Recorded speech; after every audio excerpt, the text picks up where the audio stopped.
Moving forward, you know I love a good quote, and you know I'm also looking forward to learning how to improve my well-being. Hippocrates told us that walking is man's best medicine. Mrs. Angelopoulos Daskalaki hit the nail on the head that we are a dynamic association.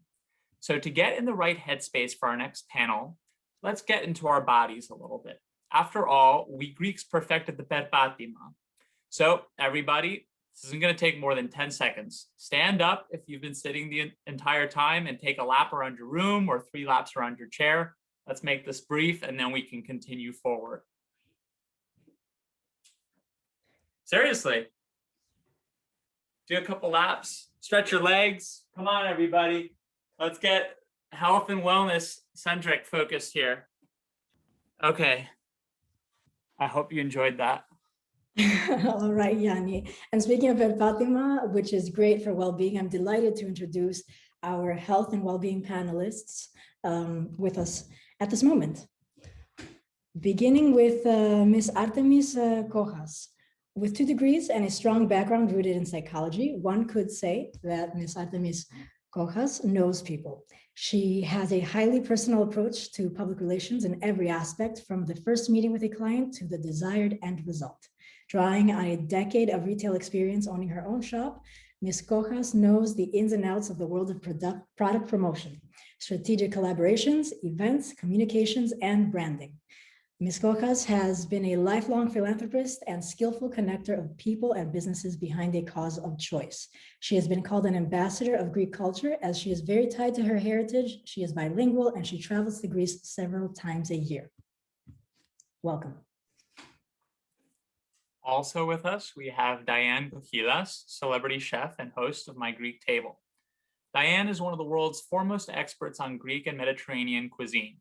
She is the host, creator, and co-producer of My Greek Table, the award-winning cooking travel show about Greece that airs nationally on public television. The series is currently in its 3rd season. Diane hails from the Blue Zone Greek island of Ikaria and New York City, and brings a combination of innate Blue Zone wellness and result-oriented New York City spirit to everything she does. She is an award-winning author of more than 18 books on Greek Mediterranean cuisine and runs the Glorious Greek Kitchen on Ikaria Cooking School every spring and fall on the island. Diane also organizes culinary excursions and walking tours in Greece and cooking classes throughout the United States. She has been on the forefront of bringing healthy Greek and Mediterranean cuisine to an American audience for more than 25 years. Diane has been a consulting chef for many of the top Greek restaurants in the United States, and for years has worked with university dining services at Harvard, Yale, and UMass Amherst to bring healthy Mediterranean cooking to student dining halls. She is a frequent speaker at the CIA and other major culinary institutions. We're very blessed and fortunate to have Diane with us today. Yes, thank you very much for joining us. And up next, we have Kristina Maria Headrick, a graduate of the University of Virginia with a degree in history. Kristina is the founder of Yamas, a lifestyle brand and workshop series inspired by the traditions of wellness and self-inquiry embedded in Hellenic culture. With a background in writing and digital marketing, her work attempts to bridge the gap between our increasingly digital realities and tactile experiences. In addition to working as a writer and strategist, she also teaches mindfulness, meditation, and yoga, and has taught in retreat and corporate settings in New York and Greece. Welcome. And to round out our panel, we have Matthew Gianitsos, who is an Equinox Tier 3+ certified personal trainer and certified functional strength coach in Bethesda, Maryland. During his time with Equinox, Matthew has worked with a wide variety of athlete and general population clientele, specializing in functional exercise, strength and conditioning, injury prevention and rehabilitation, and is certified in pre- and postnatal exercise methods. As a Tier 3+ trainer, Matthew offers nutritional coaching by way of his certification in precision nutrition. This is our panel today, and the panel will be moderated by NHSA's Vice President and Spring Convention Committee Chair, Yorgos Arouho. Yorgos lives on Long Island, New York, and is a recent graduate of Adelphi University with a Bachelor of Science in Molecular Neuroscience. Thank you, Yanni and Anthi, for the introduction. I would like to thank our panelists for being with us today. Considering everything that's going on in the world, it has become even more important to focus on our health and well-being. Being conscious of one's health and well-being is imperative to their life and future success. This is for the attendees. If you have any questions throughout the panel, please message them to Konstantin or Gianitsos, and we'll have a chance to answer the questions at the end of the panel. So, without further ado, I would like to start off with a general question to the entire panel. Given the global health crisis, what have you been doing to remain mentally strong, active, and connected with your friends and family? And anyone can answer this one. Yes, Diane. Eating very well. I'm lucky I live in Greece, so we have access to amazing produce and generally really good food. So I've been I was in New York for part of lockdown last year around this time for 4 months, and basically lived on a diet of bagels and Netflix. And when I came back to Greece in May of last year, I realized there's been a lot of information now about some of the underlying health issues involved in getting really seriously ill from COVID, and obesity is one of them. So I think I really, in my own life, started to implement a pretty strict, not strict in a sense, the sense of abstention, but just really careful about what I was eating and what I was putting into my body. So a lot of fresh, seasonal, a Mediterranean Greek diet, fresh food, seasonal food, a lot of plant-based food. So I think that's something that's something that Greece has to offer the world. This incredible variety of great main course vegetable dishes. Perfect, thank you. You're welcome. Does anyone else want to add a little bit? I think I would add that I was never a huge athletic type of person, but over the past year, I've been exercising a lot more. Suddenly, I think also I've been eating healthier by default because the restaurants have been closed. And so I'm a very social person. I haven't been out drinking alcohol as much. I'm in Greece now, so restaurants have been closed in Greece since November. Dying to get back to a restaurant, but I've been exercising almost every day of the week. So I always am doing something for myself. That's perfect. I agree. I think exercise is very important to keeping mentally strong. Kristina or Matt, did you want to add anything? Matt? I'll take the baton from here since we brought up exercise, and that's my domain. It's nice to meet everybody, by the way. So I keep on myself muted because I might be the only speaker with the soundtrack. So sorry if the music's a little distracting, but it is kind of going on here in the background. So yeah, my personal experience, I don't think that I did anything different from anybody else. I'm a personal trainer. I champion strength training, as part of enabling a healthy lifestyle. But not just as it applies to how we build our muscles or increase performance, but how we live a high performance lifestyle, right? And engaging ritualistically with something like exercise is something that helps express ourselves, right? And so while a lot of us had a lot more time to do that, depending on if you had more time at home or not. Things that I did were just gather up all of my fitness equipment that I could and just, build a program based around what I had, what I could do, and, who I could share it with too. Fitness is not just something that you have to take on by yourself. It's something that can also be communal. So, within that, we find lots of motivations to actually build routines around what we do and how we can actually stay on top of our health in that regard. So yeah, that's pretty much it. Thank you.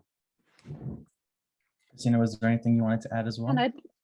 Yeah, for sure. So the exercise thing was a big one for me, and also just taking a daily walk. That was huge. And the walk was really connected to spending more time in nature, which was one of the bigger, I'd say, blessings from this time. I, like so many here, also left New York City during the pandemic. But when I was in the city, every late afternoon, when I get that energy dip, instead of beating myself up for it, I would go for a walk in my neighborhood. Now I'm actually in a boot from a foot surgery. So I'm realizing how stir crazy you go when you can't walk and exercise. So very jealous of everyone still doing that. And the other thing that's helped me a lot, especially now that I'm more sedentary, is having these small daily rituals. So for me, that is in the morning, a short meditation, sometimes really short, but that's better than nothing. And then at night, I love to drink my teas, my herbal teas, tisanes. It's really grounding, I think, to have those things that you do, no matter how small, but just every day in this really rapidly changing world. Those little consistent practices have been so helpful. Awesome. Thank you. Okay, so I actually have a question for Diane, if that's okay. So you mentioned, not you didn't mention, but in your bio, you talked about the blue zone. And can you define what a blue zone is and what contributes to Ikaria being a blue zone? The blue zone is a term that was coined probably about 10 or 12 years ago by a group of people headed by a team, the team of Dan Buettner. He actually coined the term, or actually it was his demographer who coined the term. They were researching longevity in different parts of the world and literally had a map of the world open and were circling places on Earth where the longevity statistics were very high with a blue pencil. So that's how that term came to be. And Dan Buettner is a marketing genius and recognized the value of having something so memorable. I mean, the blue zone kind of, you know, there's immediate intrigue. You're curious. So he recognized that, and he actually copyrighted that term. Greece has one blue zone so far, which is the island of Ikaria, which is where my family is from. And what distinguishes the blue zones are those longevity statistics. So he set about to examine and analyze why people in these places are living so long. And diet definitely plays a role. You know, there are five or six blue zones: Ikaria, the mountainous region of Sardinia, Yorba Linda, California, which is a Seventh-day Adventist community, Okinawa, Japan, and Costa Rica. And you know, there were certain things that these communities shared. I think Ikaria is a little bit different because people not only live to, you know, I mean, at least the generation that is now, you know, 90 and 95 and 100 years old, these people have very little cognitive disorders. Very few cognitive disorders. They're fairly healthy until the end of their lives. They're dancing, they're drinking wine, they're having sex, they're going to the platia, they're living their lives until like basically their last breath. And I think that social aspect is something that maybe distinguishes Ikaria from other cultures. I mean, the Japanese are much more conservative in their social life. So that's essentially what the blue zone is. It's pockets of longevity around the planet. And I can continue to talk about why, or some of my theories as to why Ikaria seems to be one of these places.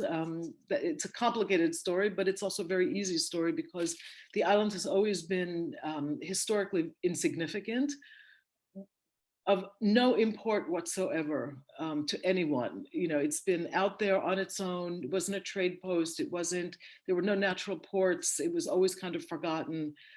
And what that essentially did was created a culture of incredible solidarity among the islanders, which translates to really incredibly profound communal feeling. And we carry that wherever we are. It's not just on the island. I mean, we're connected to each other in Australia, in Queens, in New York, in Long Island, in California, in Toronto, you know, sort of everywhere. And that sense of belonging, I think, is also one of the reasons. People like to say that Icarians have no stress, and we don't live by the clock, and we don't have the same value system in terms of acquisition. So that's not a, we're not interested in a bigger car and a bigger this and a bigger house or whatever. We're more interested in living day by day and enjoying the moment. And I, for one, am a good example of that. And that saw me through the pandemic. So. Yeah. No, I love that. Live day by day. You have to take every day as you can. And we have humor. They take life sort of lightly. That's awesome. Thank you so much. Okay, Artemis, may I ask you a question? Sure, of course. Thank you. Okay, so given the global pandemic, we've seen a rise in declining mental health. What recommendations do you have for people trying to cope with various effects of COVID-19 on their mental health? Great question. Certainly mental health is finally top priority in our world. It's become quite obvious that our mental health, and there's research behind it, affects our physical health. So it's super important that we make sure that, we feel good in our minds as well as in our bodies, and they're interconnected, right? That's not something that we learned in school, at least not when I was going to school. So, it's something that is a fairly new concept that we're talking about. So I think that like a few things that people can do is, number one, think about and maybe even write out, like journaling is a great thing to do now that we're home. But if you're feeling stressed and anxious, write down what are the things you can control and what are the things you can't control. So like in our control, for example, is how much social media we consume or how much news we watch. Especially in the beginning, I was, reading everything, and I realized that that was making me sort of like really anxious and stressed. The fear of what was going to happen, of how long this was going to last. And then later in the pandemic, watching people on social media, you can't help but compare, like they're being so productive, I'm not being as productive, and like being really hard on yourself. So there's, a few, you have to sort of like know how much you can control, how much you can't control, and make good choices for yourself. If you're limiting social media and limiting the news and writing out the things you can control, and not worrying about the things that you can't control. And also, I think be kind to yourself.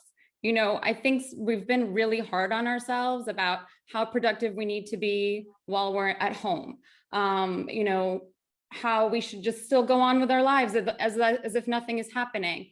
But we're all living this much higher anxiety and stress level. So first, be kind to yourself and say, we're in a pandemic.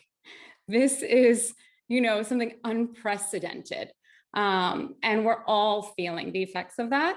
And then find some compassion if you can in that for the other people around you, who are also going through the same thing. We're all tired. We're all a little bit more stressed. So that's, the first sort of tip. What can you control? What can't you control? Second, stay kind to yourself and to others if you can. And then I think it's really important to find support. Support is a huge thing that we talk about. And for everybody, that's going to look different. I challenge you to think of support in sort of a much larger, bigger picture way. Some of us have a lot of close friends and relatives. We're Greek, and at the end of the day, and we may have a lot of interaction with them, but there's a lot of support that we get elsewhere that we may not think about. And there's like, support of your neighbors, support of your spiritual organization, support of your yoga group, whether it's online now, or not. There is teaching, there is reading. And then certainly if you're feeling like you're getting to a point in your mental health where things are impeding your life, like maybe some red flag things, like you're not sleeping at all and all of that, get some professional support. New York State had COVID coping circles for free online. You could just talk to other people like you who are at home by themselves, or maybe, and connect with other people that are having sort of similar worries and things that they want to talk through. Thank you. I agree. I think social media and the news, that's stuff that you really need to limit, because once you start watching too many things, like it gets all in your head and you start thinking too many things, and it really raises your anxiety levels. But thank you so much for sharing that. Thank you. Sure. Thank you. Kristina, I kind of want to piggyback kind of off of what Artemis was saying. What would you, okay, so you talk about meditation and mindfulness. So can you describe like the benefits to that? Of course, of course. So firstly, meditation, mindfulness, two different things, but kind of go in tandem together. The benefits of being more mindful, if you will, are manyfold. So to just sort of define it, because I know we probably have a really big variety of people in the audience and what that might mean to them, but being more mindful is essentially being more present. And that's not an esoteric, crazy thing, although it can be, but it's just you are all there with whatever it is that you're doing. Meditation can help you cultivate and sort of build your muscles of mindfulness, if you will. So I would say that, the benefits then of both of them are very similar. To speak to specific studies, mindfulness and specifically programs such as MBSR, mindfulness-based stress reduction, have been shown, clinically to help with everything from, so of course there's anxiety and stress, PTSD, sleep disorders, addiction is a big one, but then it goes really big into the body. And this is what I love, is how it helps us see that whole like mind-body dichotomy isn't really a dichotomy, it's all one thing. So everything from GI issues, cancer, cholesterol, anything that's sort of affected by your state of mind, being more mindful and meditating and to cultivate a more mindful state will help you get there. Thank you. So you were talking about during the beginning of the pandemic that you would go on walks and you wanted to feel yourself around nature, and you found that super important. So like, how can you recommend to incorporate mindfulness and meditation into our like daily lives? Ooh, I love this one. Because I think sometimes the self-development world and Instagram makes it seem like it's this other thing you need to do or add. And I'm a proponent of almost looking at it as like stripping things away. So for example, you can be more mindful at mealtime, put your phone away. Step number one, be all there, be present. I think this is something that Greeks are so good at doing, and is probably linked to why people in Ikaria live forever, is when they're eating, they're likely all there. They're taking their time. They're talking about the sensations and the flavors and the smells. So again, just being present with what you're doing. If you're taking a walk, try not to, I actually love to take walks and talk on the phone. It's a fun way to do that, but also just go for a walk by yourself. Maybe ditch the phone, leave it at home, smell things, notice things. And if you actually do a mindful walking exercise, you'd be surprised at how almost exhausting it can be when you're really staying in your body and noticing everything. Even just noticing like, okay, my foot is on the earth, one after another. And it might sound really weird, but we live in a culture that I think really disembodies us and keeps us so up here. I'm certainly very guilty of it. That's why I got into all of this. So just really being in your body, dropping in and dropping into your senses. So again, it doesn't have to be something that, you can do courses. Courses are amazing. I'm a big proponent of that, but you don't need to read 80 memes and do a bunch of courses and this, that. I think also a lot of the things Artemis said are just things I would say exactly, so beautiful to be compassionate with yourself as you're doing it. So you're not judging yourself like, am I meditating properly? Am I doing mindfulness right? Like, that's not the point. It's not to beat yourself up more. It's to actually just be more in and of the world. Thank you. I love that. Thank you again. Matt, I want to ask you a question because it kind of ties back into Kristina and Artemis and also into Diane. Since you're in exercise, I'm sure everyone has tried to find time to do exercise throughout their day, like incorporate in their week. So what drives you to maintain a healthy lifestyle and a workout routine? That's an awesome question, and it's one that I often ask people, is what is their motivation? So just before I launch into that, I think you touched on something really important, because everything that, we're talking about here does tie into itself, right? And that every panelist here on this discussion is part and parcel of a larger conception of health, and, all of these things fit together like a puzzle. So I don't know, if all of you guys are familiar with Equinox's approach, but, I will kind of tout the company here a little bit, in that, Equinox's ethos to well-rounded approach to fitness comes from three pillars of movement, nutrition, and regeneration. So within movement, we have movement behaviors and strategies that, somebody like me will help incorporate. And, this extends from helping somebody exercise on a large scale, or, improving their quality of life by removing acute injuries, and just kind of helping them stick to the routines that they want to stick to. Nutrition, obviously is that, nutrition enables a healthy lifestyle, proper portioning, proper hydration, but then we also have room for adequate quantity and quality of sleep in there, and adequate stress management. So, all these things contribute nutritionally to, how our body is functioning. And then in the regeneration camp, we do have things like mindfulness, meditation, and making time to engage with those activities regularly, so that we can keep the neuromuscular system fresh, ready to move, reduce cortisol levels in the body, so it's a global approach to how you are improving yourself as an individual. Like I said, we're trying to enable high performance lifestyles.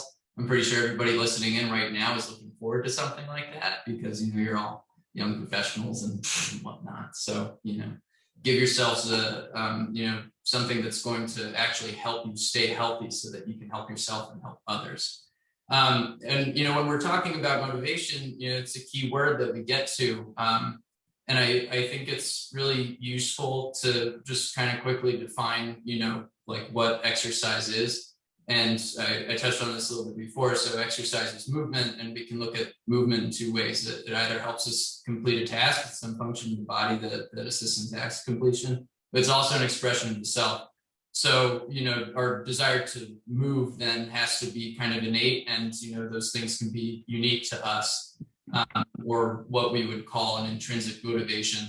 And so intrinsic motivators might be the way that we feel about ourselves, and as far as what we know we can do well, so a celebration of what we can do, or where we know we can improve.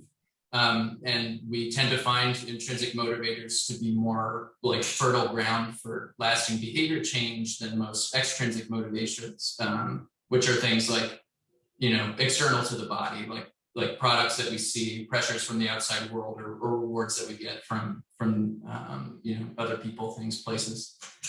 So in essence, your personal narrative is going to be what determines how you form your conception of the self and the decisions that you make, because those things are always present within you. So, when it comes to staying motivated to exercise, it takes some degree of reflection and a degree of honesty with yourself to uncover why you should choose to make healthier choices, and ultimately how we choose to express ourselves through movement. So, for example, when we determine a plan for a client's exercise routine, we don't just take into consideration their specific strengths, limitations, and opportunities for improvement. We really focus on their why for choosing to exercise. So this turns goals like building muscle and losing weight, like pretty common things that we would tend to think of when we think about starting an exercise program, into much larger, deep-seated things like fears about what they're going to find out at their next physical when they go visit the doctor, or family history of diabetes, wanting to be healthy enough to play with their children. Can be something like coping with loss, or just being able to move around their house safely. Like, all of these things are really important to who we are as people, and so they should be central to why we decide to exercise, and how they keep us motivated. So when we determine why our clients need to move, then the answer to how becomes pretty evident, right? And all of this applies a lot of much needed specificity to how we program exercise for individuals. And identifies some really strong intrinsic motivators for becoming healthier and achieving a goal. Like I can talk about what motivates me, but that's not going to apply to Artemis. You know, you have to find specifically what it is within you that's going to motivate you long term. Otherwise, you know, you're just going to keep starting and stopping again. So thank you. Thank you. No, that was awesome. I love what you said about the personal narrative, loving yourself, and like what motivates you to want to do exercise. And that actually brings me back to wanting to ask Diane a question, because loving what someone does is important to their well-being. So Diane, what do you love most about hosting My Greek Table?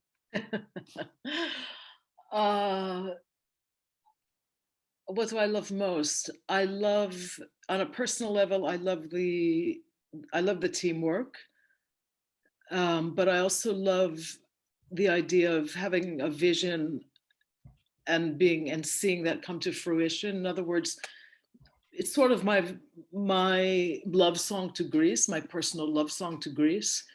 So being able to do that has been a really incredible blessing. I'm very grateful for that. And just sharing, I mean, we're all, as Mr.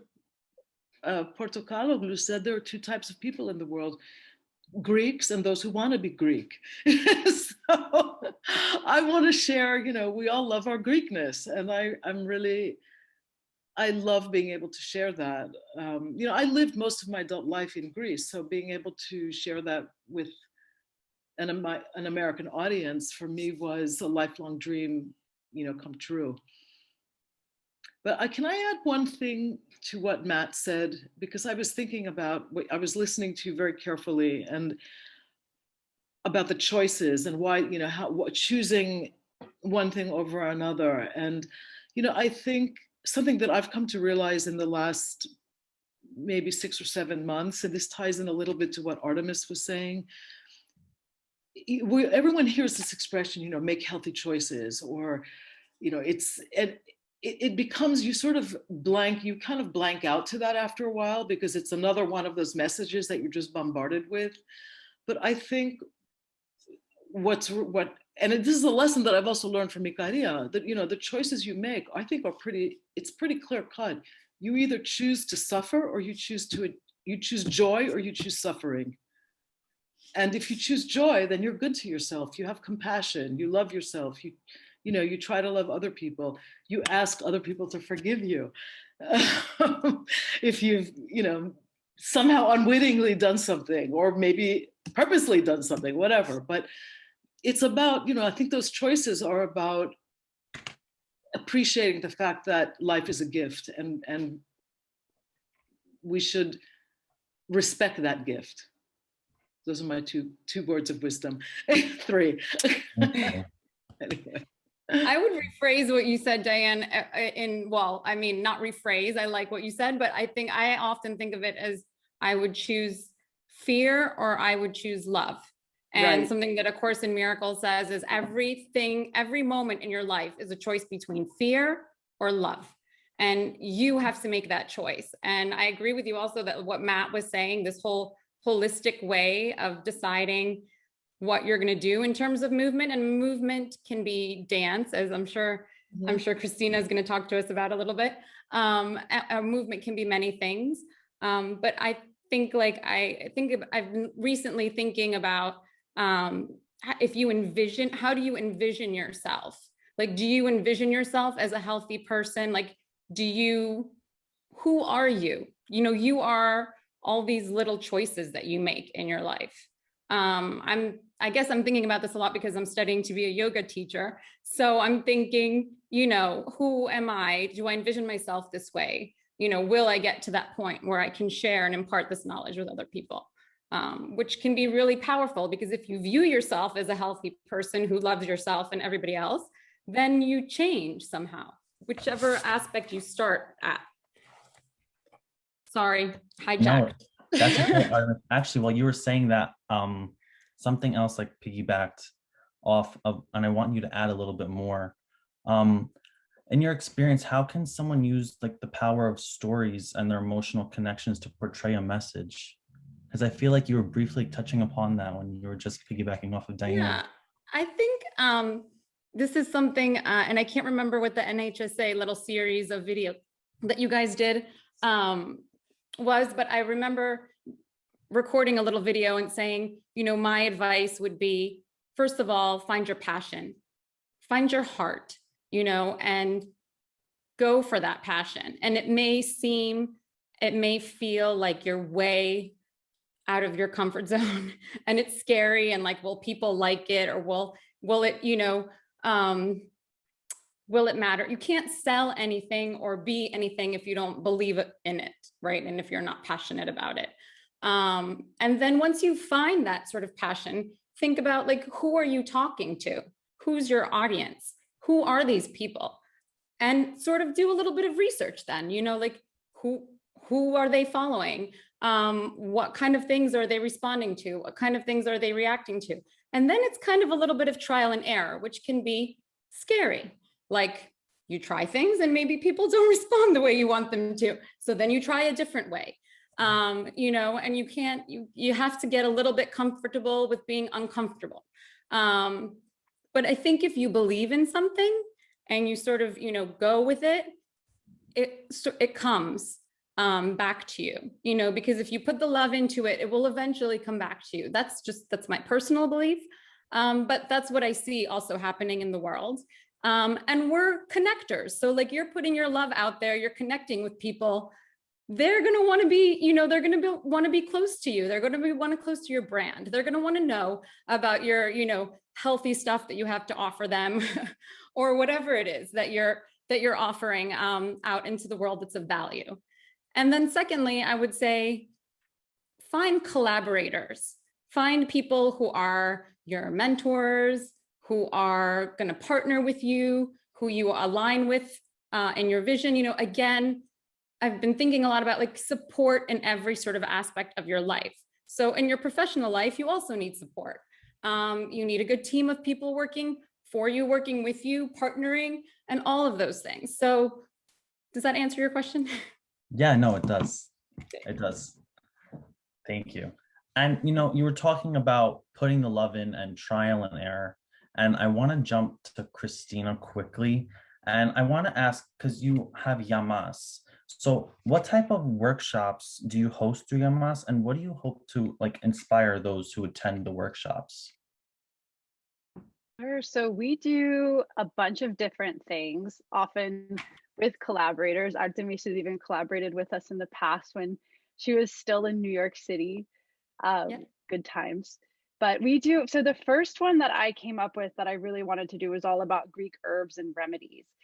So that's everything from the herbal teas, talking about saitavunu, sage, lemon balm, and then things like lapa and cupping and all of these things that kind of get passed down through folklore, and that now we have a beautiful bevy of science to back up. And all of our events, I'll say, they're a bit of information. So there is a lecture component, but they're also experiential. I like people to participate. So they always start either with a meditation or a mindful movement, especially for a Greek dance, or some sort of shared experience, because I really want people to have a community experience. That was why it all started. For me, the three pillars are always health, Hellenism, and community. And I think that one thing I hope people take away is this sense that like these remedies, they're not just for Greek people, but for Greek people like myself, diaspora Greeks, I was searching for something in New York City that wasn't just a happy hour as a way to connect with people personally. And so bringing people together in a way where you have a shared experience, it became amazing seeing the connections that people would have. You know, I would introduce someone to this journalist, or two people would meet and go on to do something together. So I really hope that we create a space for everyone, and also the diaspora, especially maybe if they don't feel welcome or comfortable and all the sort of Greek American settings, to find something a little bit alternative. And then to your point about the types of events, so Greek dance and herbs, ancient philosophies, modern wellness, which I've done in a couple of iterations with different focuses. We recently did one on nutrition, and I brought in a nutritionist, actually a dietary nutritionist who has a master's from NYU on nutrition, and she's in Greece. So I like to bring in experts when I can to supplement my independent research or fill in the holes on my expertise. And then of course, Greek dance, because I love Greek dance for wellness. What else? Yes, things about goddess archetypes, looking at the muses and mythology as a way to inspire your creativity. That was a really fun one. So we kind of do a lot. It's a lot of fun. That's great. I want to look more into your organization because I love everything you were talking about. It was really interesting. So Yes, we have please time. do. Thank you. We have time for one more question. So I'm going to pull an audience question that we have. So this goes to all of you guys on the panel. It says, what are some tips to stay motivated and stick to healthy wellness plans, both physically, meaning diet and exercise, and mentally?